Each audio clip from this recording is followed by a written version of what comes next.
नमस्कार, मैं मनीष कुमार अंकुर खबर 24 एक्सप्रेस में आप सभी का स्वागत करता हूं। इस वक्त मेरे साथ बॉलीवुड की एक बहुत बड़ी सेलिब्रिटी है और सबसे बड़ी बात यह है कि परिचय के मोहताज नहीं है। आप लोगों ने, बहुत से लोगों ने इनकी मूवीज़ देखी होंगी, सीरियल्स देखे होंगे। तो सबसे पहले मैं स्वागत करता हूं संतोष ओझा जी आपका खबर 24 एक्सप्रेस में। थैंक यू खबर 24 एक्सप्रेस। और मैं इतना बड़ा कलाकार नहीं हूँ, पर हाँ मैं हमारे लिए हूँ और अभी जस्ट मैंने मतलब काम शुरू किया है। वैसे तो बहुत पहले से मैं संघर्षरत हूँ, पर अभी थोड़ा अच्छा काम मिलने लगा है और छोटी छोटी भूमिकाएं मिलने लगी हैं और लोग तारीफ़ कर रहे हैं। तो मेरा नाम संतोष ओझा है और सभी दर्शकों को मैं धन्यवाद करना चाहूँगा और आपका ख़ास तौर पे आप मेरा इंटरव्यू ले रहे हैं, तो थैंक यू सो मच। देखिए, हमारे लिए सौभाग्य की बात है, आपने जो भूमिका निभाई है वो बहुत बड़ी है और उसकी तारीफ़ काफ़ी हो रही है। हम उसके बारे में बाद में चर्चा करेंगे।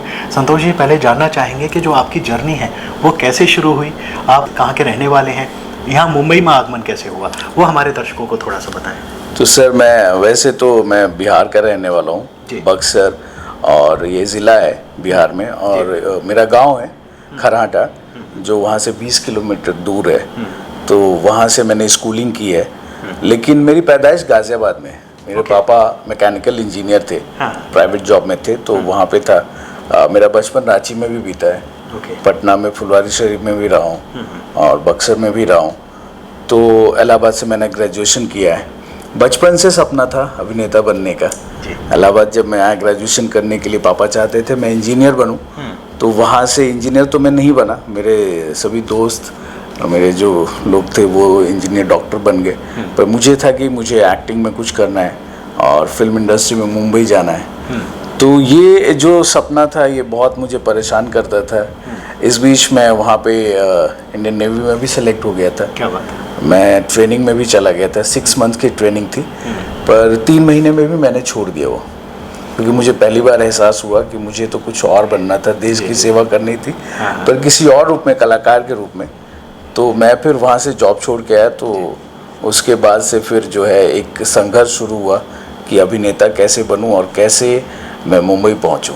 नहीं, अब ये तो खैर है। देखिए, यहाँ पहुँचने के लिए स्ट्रगल तो काफ़ी करना पड़ता है। बहुत सारे लोग हैं, चप्पलें घिस जाती हैं उनकी, बहुत स्ट्रगल है आपकी, बहुत ज़्यादा। तो यहाँ पर जो जर्नी रही आपकी, मतलब कैसी फिल्में मिली आपको, किस तरीके से टीवी सीरियल्स मिले, वो हमारे दर्शकों को थोड़ा सा बताएं। यहाँ तक की जर्नी जो है वो तो बहुत लंबी जर्नी है, क्योंकि मैं जब इलाहाबाद में था तो वहाँ से मुझे दिल्ली जाना पड़ा। मुझे पता था कि वहाँ पे रंगमंच होता है, NSD है वहाँ पे सिलेक्शन नहीं हुआ NSD में। श्री राम सेंटर जो एक्टिंग कोर्स था वहाँ पे भी सिलेक्शन नहीं हुआ। तो मुझे श्रीवर्धन भाई हैं, वो मेरे सीनियर, मैं उनको देखता था, वो बहुत अच्छे अभिनेता हैं, सनसनी में जो एंकर हैं। तो उन्होंने फर्स्ट टाइम मुझे सजेशन दिया कि you should go to join Indian theatre, Punjab university में एक थिएटर का अलग से डिपार्टमेंट है जहाँ पे पोस्ट ग्रेजुएशन कोर्स होता है। और वहाँ पे उस समय के दिग्गज कलाकार जो थे, जो इब्राहिम अलकाजी ने जैसे NSD की स्थापना की थी, और उनके जो पढ़ाए स्टूडेंट थे, जो बहुत लेजेंड थे, सीनियर्स थे, उसमें से मोहन महर्षि जी थे, जो अभी वो दिवंगत हो गए, और जी कुमार वर्मा जो केरला से हैं, ये सब इब्राहिम अलका जी के स्टूडेंट थे, अंजला महर्षि मैम, नीला मान सिंह चौधरी।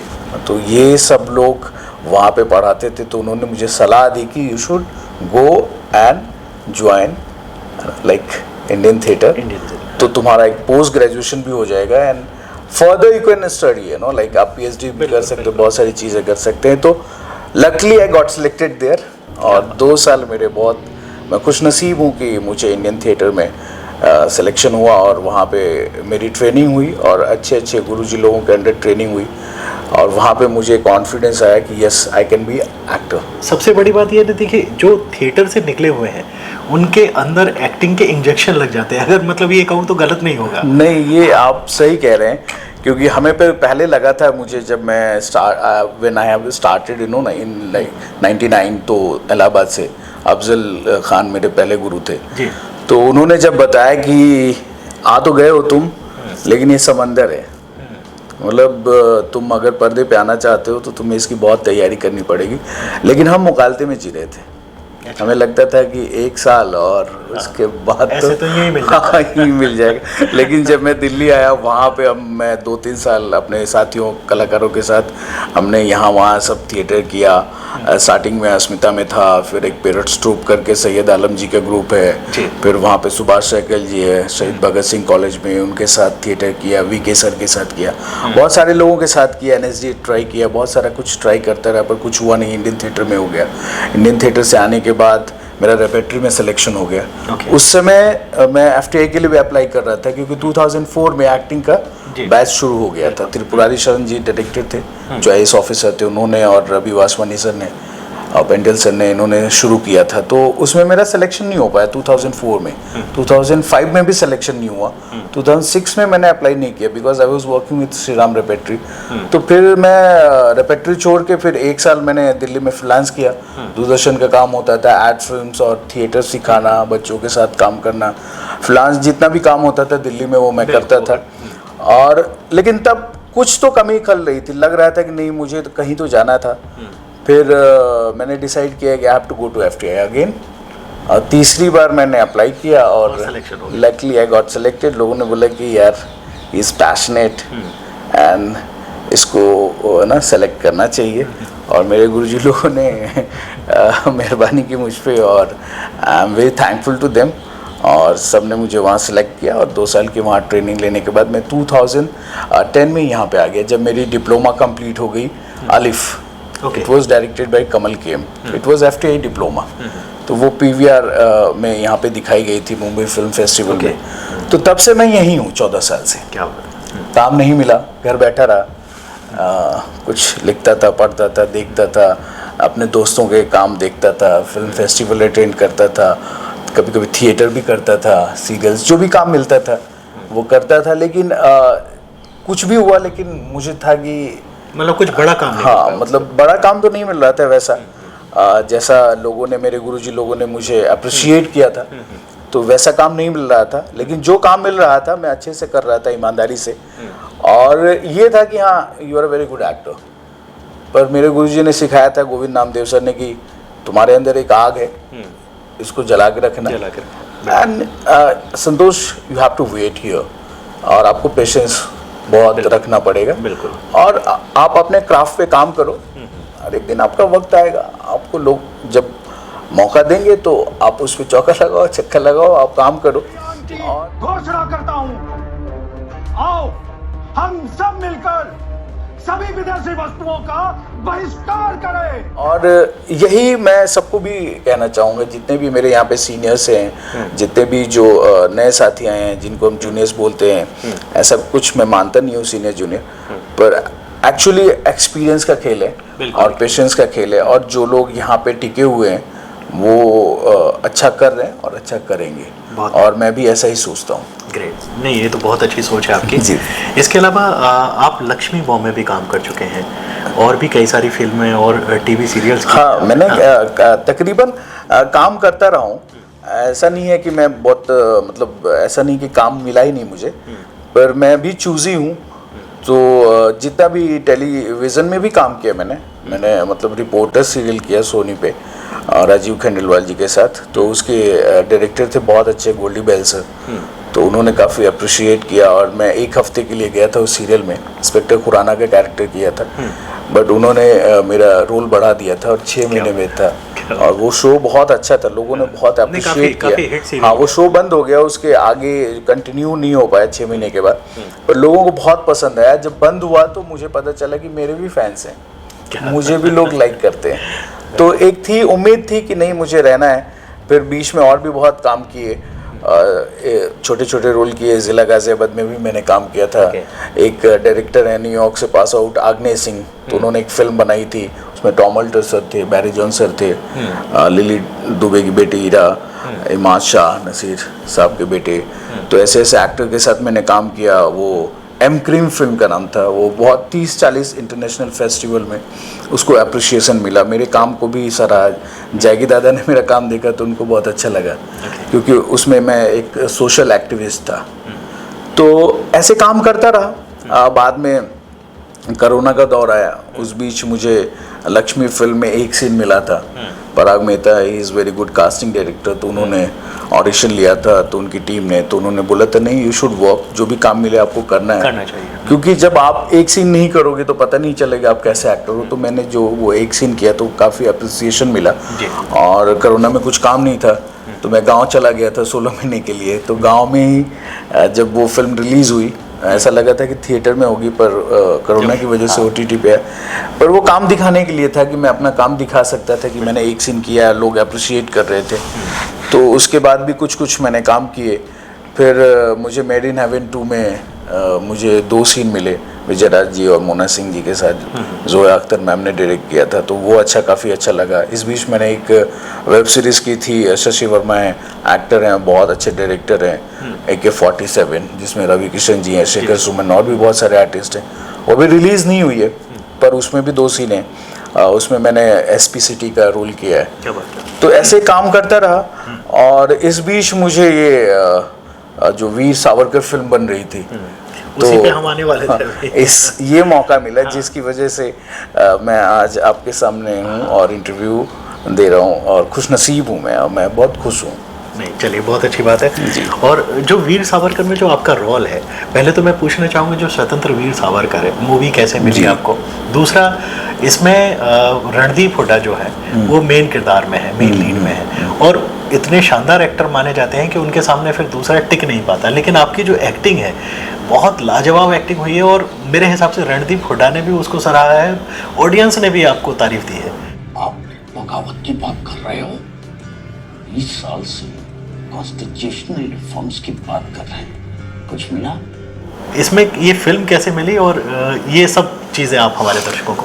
एक्चुअली इससे पहले मैंने एक डायरेक्टर हैं अजीत बैरोकर जी, तो उनके साथ एक वेब सीरीज़ किया था MX गोल्ड के लिए, और सेमी रोल निभाया था। हाँ, उसका नाम था जी सबका साईं बाबा पे बना था। वो बहुत अच्छा था। तो फर्स्ट टाइम मुझे श्याम रावत जी ने फेसबुक से देखा, और कास्टिंग डायरेक्टर हैं, he has work with Shyam Benegal, वो काम भी करते हैं। तो उन्होंने देखा मेरी मूंछों की, और मुझे कभी लगा ही नहीं कि मैं इस रोल के लिए मतलब, तो मुझे भी बहुत आई वाज सरप्राइज कि अरे मैं लोकमान्य तिलक के लिए तो सिलेक्शन हुआ। और उसमें 2 सीन थे, काफ़ी अच्छे सीन थे। बॉबी वेदी सर प्रोड्यूसर थे बैनिकमेंट के, तो वो मतलब मैंने रोल किया हुआ था। तो ऐसा डर लग रहा था कि कहीं मैं टाइपकास्ट ना हो जाऊं एक ही तरह के रोल करके। तो पराग भाई ने बहुत समझाया कि एक एक्टर को ऐसा नहीं सोचना चाहिए, और उसे जो काम आ रहा है उसे करते रहना चाहिए। और बोले कि आप ऑडिशन दो, अभी तो सिलेक्शन होगा नहीं होगा वो दूर की बात है, तो फर्स्ट तो आप ऑडिशन दो, दिखाओ लोगों को कि आप एक्टर हो। सभी विदेशी वस्तुओं का बहिष्कार करें, तभी हमारे स्वराज्य की बात इन अंग्रेजों तक पहुंचेगी। तो मैंने उनका कहना माना, और पराग सर को मैं हमेशा थैंक्स बोलता हूँ कि वो बहुत ही अप्रिशिएट करते हैं और मोटिवेट करते हैं। और उनके जो associate casting director Shahid Ali, तो उन्होंने मेरा ऑडिशन लिया, 3-4 बार ऑडिशन हुआ। फिर इस फिल्म के जो प्रोड्यूसर संदीप सिंह हैं, उन्होंने आमने सामने बैठ के ऐसे सोफे पे ऑडिशन लिया, फिर उन्होंने काफ़ी तारीफ़ की, फिर मेरा सिलेक्शन हुआ। फिर मुझे फ़ोन आया कि डायरेक्टर जो रणदीप हुड्डा सर हैं जो मेन लीड कर रहे हैं, he wants to meet me. और मैं उनका तो फ़ैन हूँ, और बहुत सालों से उनके काम देखते आ रहा हूँ, और हाईवे में भी काम देखा था, मॉनसून वेडिंग से उनका काम देखते आ रहा था, और पता तो था ही कि ही इज़ मेथड एक्टर, और जो भी काम करते हैं वो बहुत स्पेसिफिक और पैशनेट होके करते हैं। तो अंदर से तो थोड़ा सा डर था ही कि इतने बड़े एक्टर के साथ काम करना है, पर चूँकि मैं ट्रेंड एक्टर हूँ और 25 साल से इसी फील्ड में हूँ, तो अपने क्राफ्ट पे मुझे भरोसा था। सर ने बुलाया, उन्होंने बातें की, बताया अपनी फिल्म के बारे में और मेरे रोल के बारे में बताया। बोला तुम्हारा रोल बहुत अच्छा है और तुम अच्छा करोगे, तुम्हारा ऑडिशन देखा है। फिर उन्होंने समझाया, बहुत हेल्प की, बोला इंटरनली इस कैरेक्टर को ज़्यादा सोचना, एक्सटर्नल चीज़ों के बारे में ज़्यादा मत, किसी पैटर्न के बारे में मत ना सोचना कि ऐसे बोलना है, ऐसे करना है। तो उन्होंने जो समझाया, और मैंने थोड़ी बहुत तैयारी की। जब तिलक साहब को पढ़ना शुरू किया, पहले भी कर चुका था, तो बिल्कुल ढल चुके थे तो। हाँ, तो मैं भी कॉन्फिडेंट था। और एक एक्टर हो या खिलाड़ी, हल्का सा तो उसको डर होता ही है कि आज का परफॉर्मेंस कैसा होगा। बिल्कुल। पर वो फोकस करता है, कंसंट्रेट करता है और अपने आप पे उसको तो भरोसा होता ही है।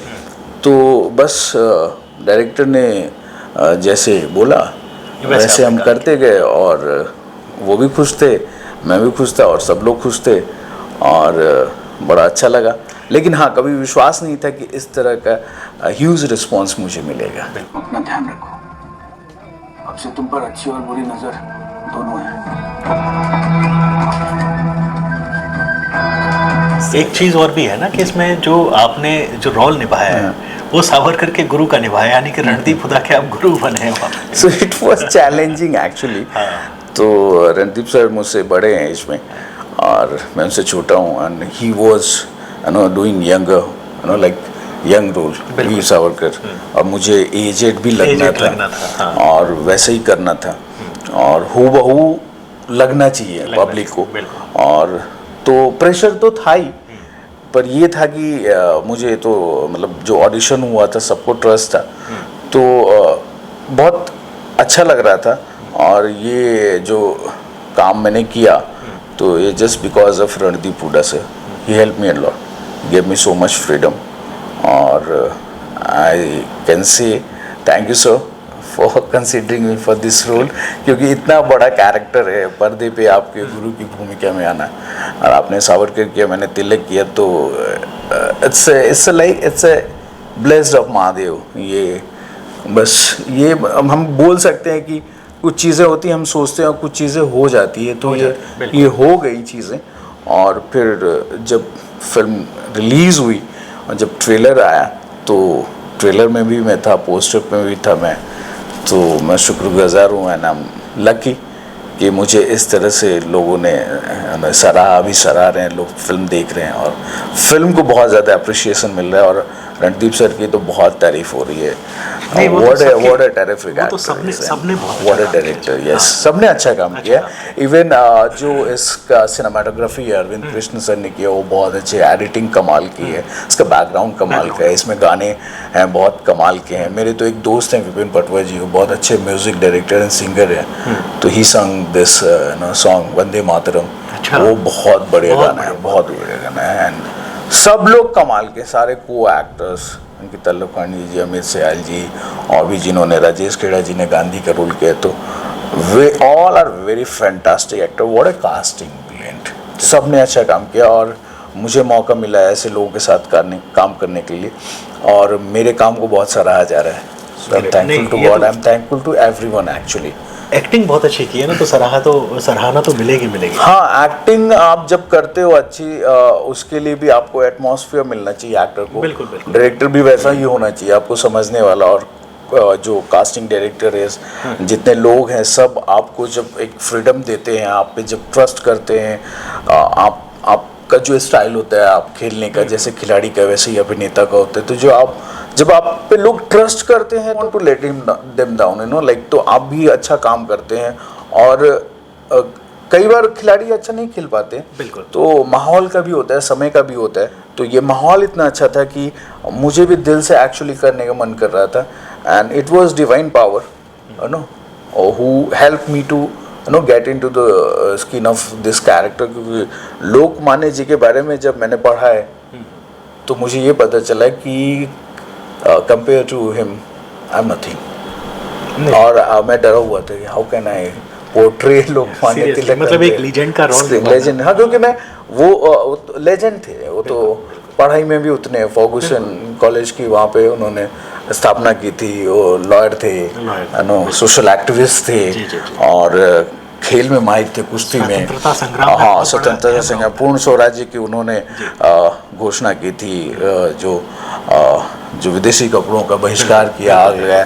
तो इतना कुछ, इतना डेयरिंग और गरम दल के सबसे बड़े नेता थे उस समय का। जब आप इतिहास पढ़ते हैं तो लाल बाल पाल, तीन ही बड़े नेता थे जिनसे अंग्रेज डरते थे। बिल्कुल, वैसा कैरेक्टर करना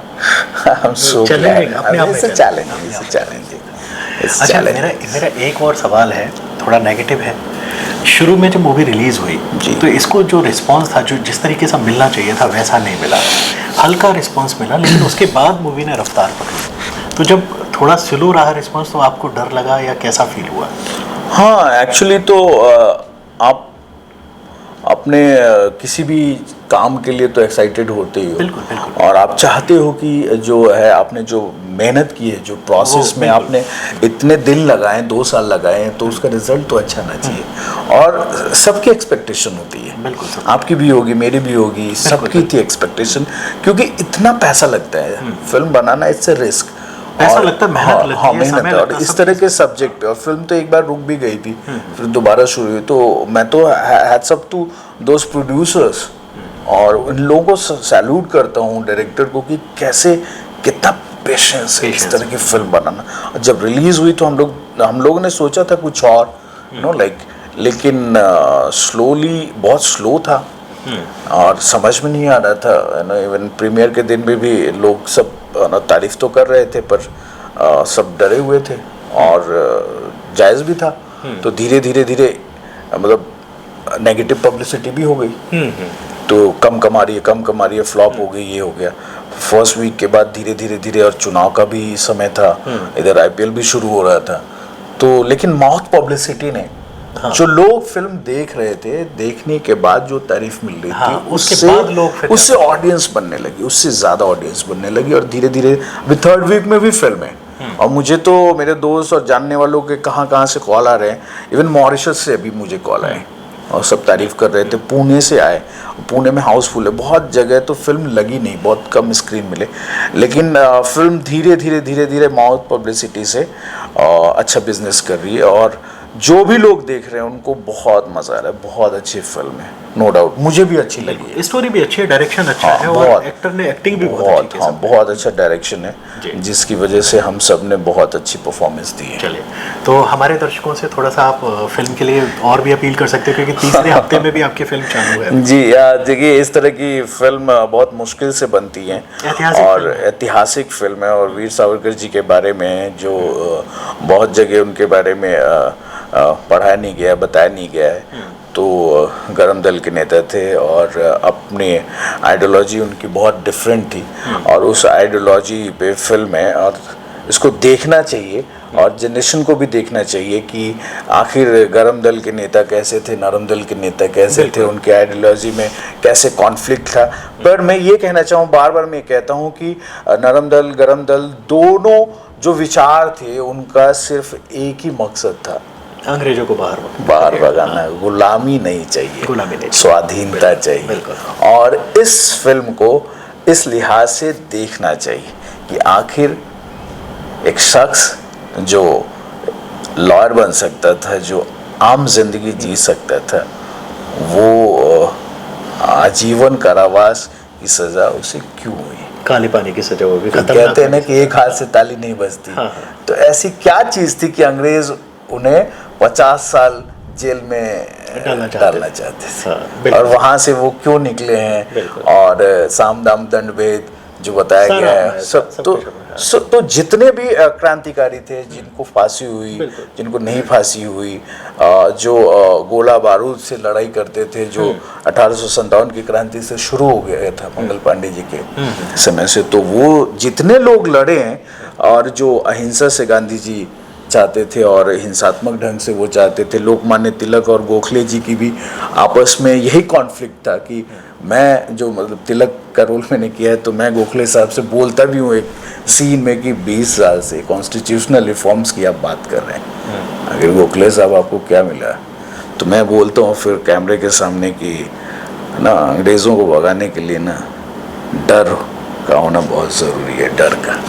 तो ये डर जो है, वो संघर्ष है, जो इतने सालों के बाद हमें 57 में जो 1857 की क्रांति हुई, इसके जो है लगभग 100 साल बाद 1947 में हमें आज़ादी मिली।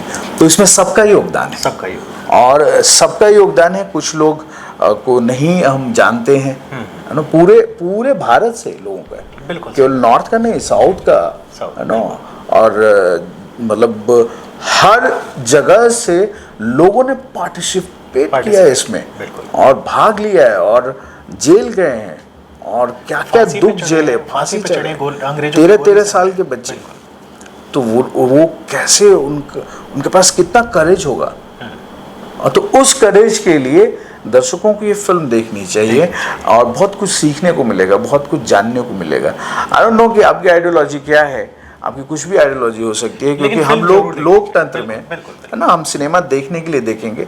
हम बहुत सारी फिल्में देखते हैं, हमने गांधी भी फिल्म देखी है, हमने सरदार पटेल जी पे फिल्में देखी है, हमने और भी बहुत सारी फिल्में देखी। तो सब फिल्म देखिए, आपको क्या लेना है उस फिल्म से, आप वो ले सकते हैं, उसके लिए आप स्वतंत्र हैं। तो please go and watch this film, और it's a very good film.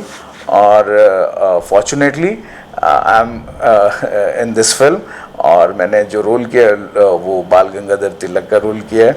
और अप्रिशिएट कीजिए, अच्छा लगे तो शेयर कीजिए फैमिली के साथ और अपने दोस्तों के साथ इसको शेयर कीजिए, और ज़्यादा से ज़्यादा संख्या में जाइए और इस फिल्म को माउथ पब्लिसिटी से ज़्यादा लोगों तक पहुंचाइए, सुपर डुपर हिट करिए। Thank you so much. वंदे मातरम। अच्छा, एक चीज़ और, हम जाते जाते एक आपसे इस फिल्म का कोई बेहतरीन डायलॉग, जो आपका डायलॉग हो, वो थोड़ा हमारे दर्शकों को सुनाए तो हम सबको मज़ा आएगा। डायलॉग तो बहुत अच्छे हैं इसमें, जो लेकिन आपका बहुत यादगार डायलॉग हो। एक डायलॉग तो है जो कोटेशन भी है कि स्वराज्य मेरा जन्म सिद्ध अधिकार है और मैं इसे लेकर रहूंगा, वंदे मातरम।